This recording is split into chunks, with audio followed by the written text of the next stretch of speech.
Hello friends, તો આજે છે સન્ડે અને આજે બને છે આપણે બપોરના ટાઈમે ભરેલા કારેલાનું શાક અને બાળકો માટે નૂડલ્સની તૈયારી. અને આજે સન્ડે છે એટલે બાળકોમાં જો તો દિવસે ટીવી જુએ છે અને અથર્વ અને એની ફ્રેન્ડ આવ્યા છે તો એ લોકો રમે છે. મમ્મીએ બનાવ્યું છે ભરેલા કારેલાનું શાક અને હું બાળકો માટે પાસ્તાની તૈયારી કરું છું.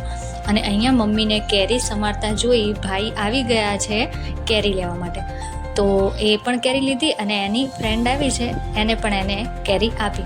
અને અહીંયા હું પાસ્તાની તૈયારી કરતી હતી ત્યાં જ દિવસે આવી ગયો અને પૂછવા લાગ્યો, મમ્મી શું બનાવવાનું છે? તો એ ભાઈને પાસ્તા સાંભળી ભાઈ ખુશ થઈ ગયો. આ બાજુ પાણી પણ ઉકળી ગયું હતું તો એની અંદર આપણે પાસ્તા એડ કરી દીધા અને આ બાજુ આપણે જે પાસ્તાનો બધો જે શાકભાજી એડ કરી એને પણ સરસ રીતે મિક્સ કરી દીધું. હવે પાસ્તા થાય છે ત્યાં સુધીમાં મેં લોટ બાંધી અને એ મૂકી દઉં છું. શાક આપણું બની ગયું છે, એક બાજુ પાસ્તા પણ બનવા માંડ્યા છે અને લોટ બાંધી લીધો હતો એટલે આપણે કાચી કેરી અને ડુંગળીનું પણ સલાડ બનાવી લઈએ.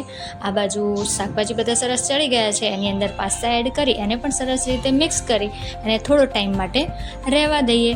હવે અહીંયા હું રોટલી બનાવવાની તૈયારી કરતી હતી ત્યાં જોયું તો શાકભાજીવાળા આવી ગયા તો હું ગઈ શાકભાજી લેવા. અને આ બાજુ જોઈએ તો આ લોકો છે એ આજે સન્ડેના દિવસે પત્તા રમવામાં મશગુલ છે તો એ લોકોને પત્તા રમવા દઈએ અને આપણે જઈએ પાછી રોટલી બનાવવા માટે.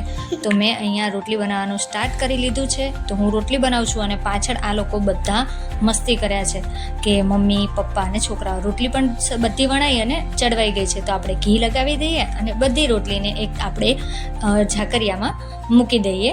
તો આપણી રોટલી પણ તૈયાર થઈ ગઈ છે અને ત્યાં જ ભાઈ આવી ગયા કે મમ્મી ભૂખ લાગી છે, હવે કેટલી વાર છે? તો એને પણ બેસાડ્યો અને કહ્યું કે હું પ્લેટફોર્મ સાફ કરી લઉં છું અને બધાને જમવાનું પીરસી દઉં છું.